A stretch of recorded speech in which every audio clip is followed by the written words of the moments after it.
Welcome Titans Nation to my channel. The Tennessee Titans pick off the division rivals, the Indianapolis Colts, despite having 3 turnovers in the game, to show that we are serious contenders in the AFC.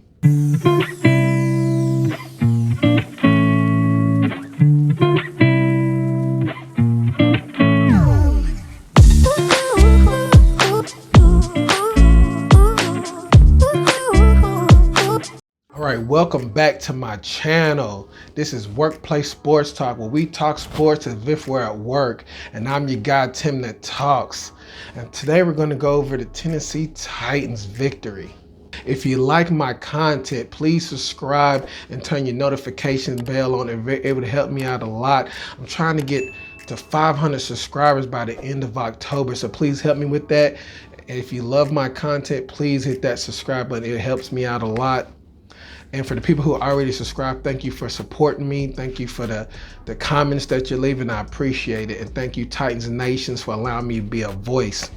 So now we're going to start off with some observations for today's game. Today and all was a good game for the Tennessee Titans. Now, the big observation is that Carson Wentz did not come into this game healthy, and it was very evident. He couldn't run, he couldn't do anything. He had 2 bad ankles. So the Titans defense knew that they had to get Carson Wentz off the spot or sack him, and the Titans defense did that as well. We could have had 5 or 6 sacks, but we only ended up with 3. Because Carson Wentz knew he wasn't mobile today. So every time the Titans defense got pressure on him, he was throwing the ball down at the receiver's feet. So he knew he couldn't take sack. Another observation is A.J. Brown went down in the first half, which is sad to see because you could tell part of the game plan and they wanted to get him going early. And to make things worse, Julio Jones went out in the second half. But it was still good to see that the Titans had a plan for after that. So we had our 2 stud receivers on the sideline in this game, and the Titans still came out with the dub. Colts defense is as good as I thought it was going to be. They were Johnny on the spot. They had 3 turnovers on the Tennessee Titans. No matter how it happened, they were there, and the Colts capitalized on it, and they got most of their points off of the Titans' turnovers. But the Colts defense gave the Titans all that they could handle in this game.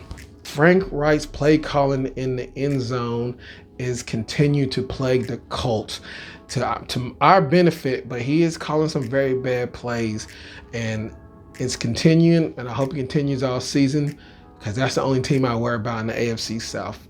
Now I'm going to go over some of the good that I saw in the Tennessee Titans game. Derrick Henry is showing again why he is the best running back in the league with his running ability and now his catching ability.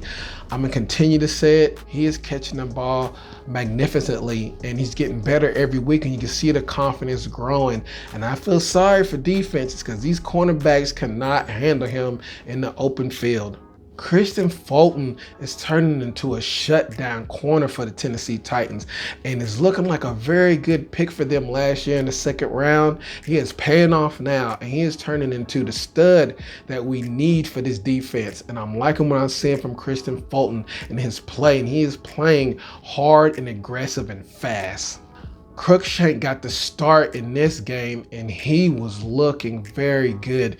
Cruikshank got the start today at safety, and he was playing lights out today. He was showing his speed and his hard-hitting ability that came out of college was transitioned today. This was one of Cruikshank's most complete game, and he could be a game changer for the Titans secondary.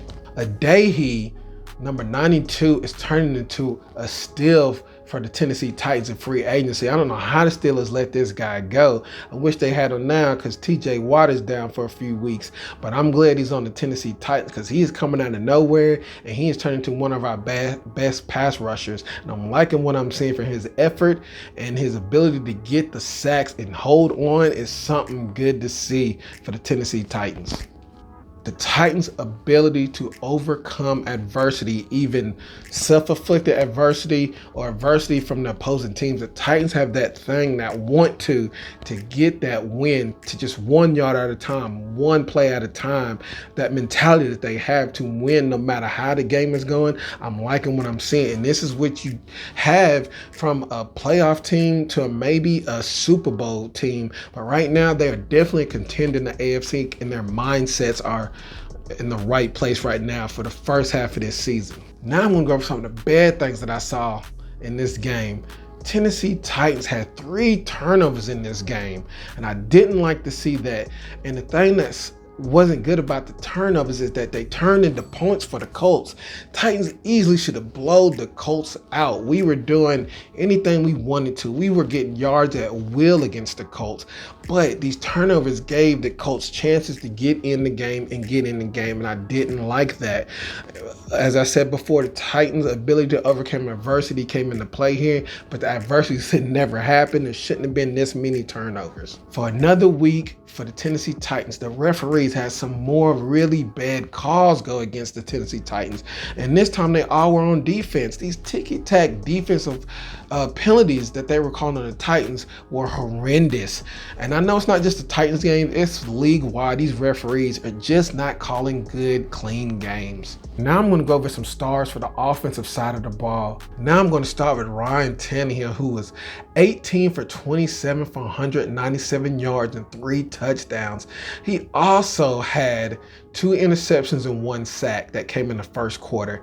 But he was also had 5 rushes for 56 yards, and he was averaging 11 yards a carry on that. Ryan Tannehill has some very good key rushes for the Tennessee Titans. That was probably the difference maker on offense, was Ryan Tannehill's legs and what he did once he was running with the ball. He is looking like he's up there with one of the top running quarterbacks in the league. I don't care what anybody say. Now, those interceptions from Ryan Tannehill, not all of them were on him. One for sure was on him. He threw the ball right into Leonard's breadbasket. That was a bad pass by him, but I can understand he had 2 receivers in the same spot. But there was one that got popped up from Chester Rogers. Shouldn't be on him, but of course he's going to get it. But Chester's got to come down with that, because Ryan Tannehill was putting it on the numbers all day. He had a couple passes that was behind the receivers, but they were all catchable balls. Derrick Henry had 28 attempts for 113 yards for a 4-point average running the ball. He also had 3 catches for 31 yards. Look at that, 10.3 yards per catch, and he is looking good catching the ball.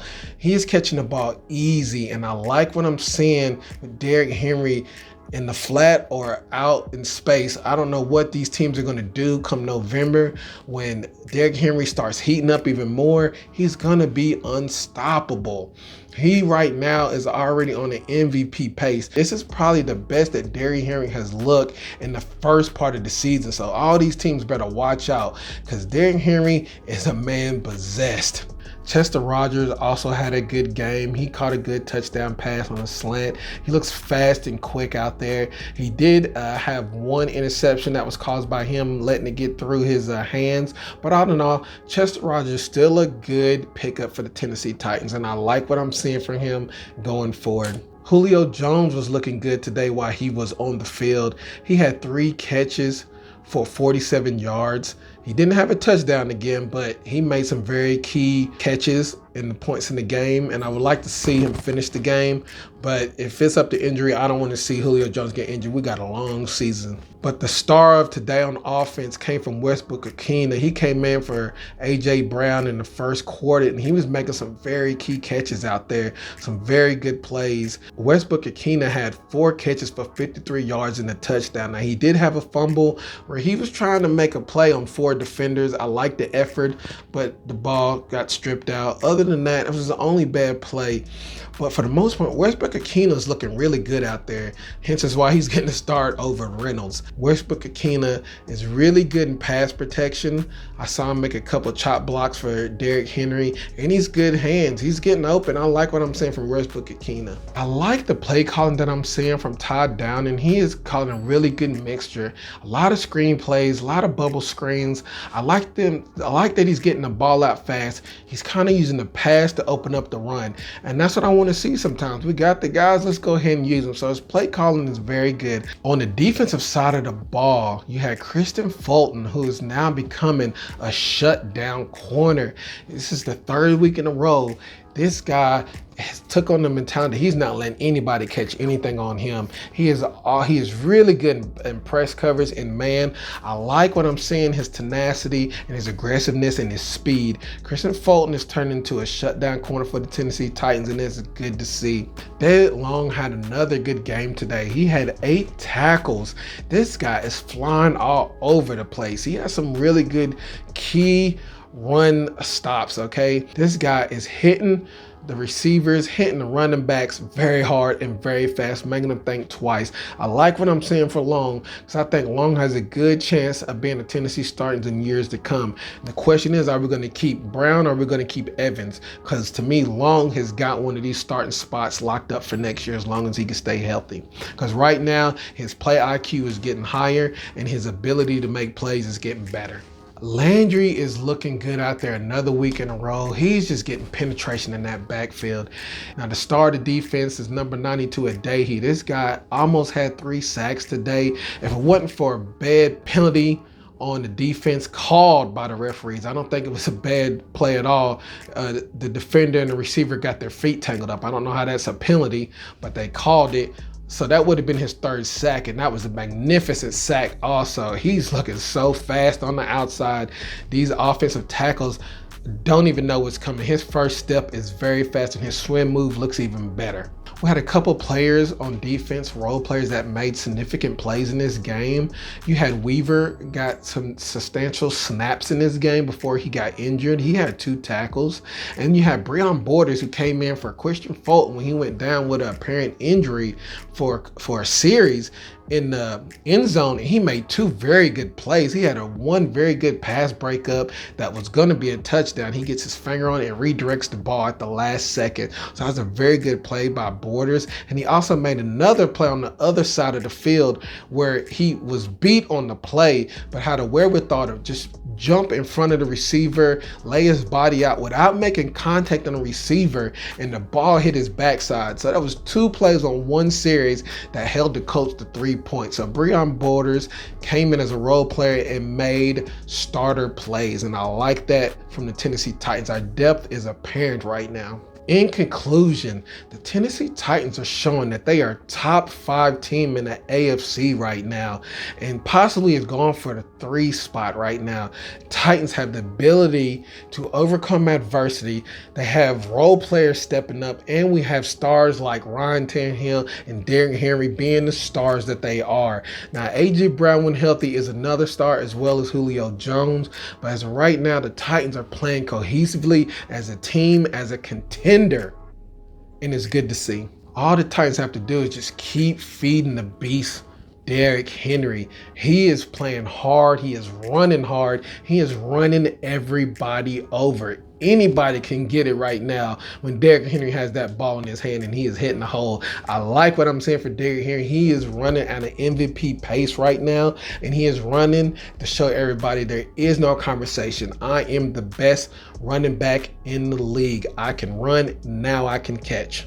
Another good thing that came from today for the Tennessee Titans is that their role players and 3rd, 4th round stringers, these guys are stepping up to make plays at key moments in the game. I can see that the one thing that this offense has different from the prior offense is that we don't just require stars to make plays. When your number is called, they expect you to make the play that is called, and you catch everything, you make the block. It's a team that has depth, and it's good depth, and it's good to see for for the Tennessee Titans.